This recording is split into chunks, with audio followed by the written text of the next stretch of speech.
what happens the first few days? Well, the Yes. first few days, you're literally starting to eliminate, and you're going to start seeing, this is my favorite part. You're going to start seeing decrease in inflammation. I love that part only because in 3 days, I'll look in the mirror and I'll go, whoa. And it's not that you lose like a lot of weight, but you lose water in the beginning. So that shows up in your face immediately. And I like my face because I look younger when I have more inflammation and weight. But the moment I literally know what's going on. I'm decreasing inflammation and fluid.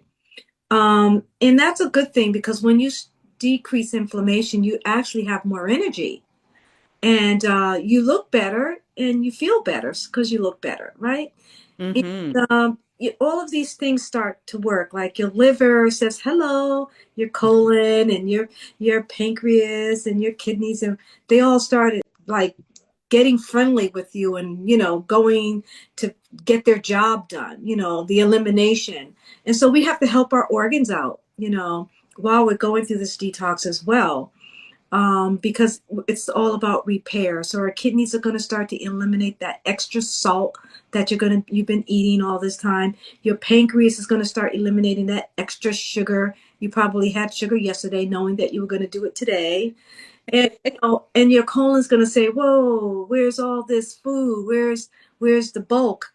How come I don't feel full in my tummy?"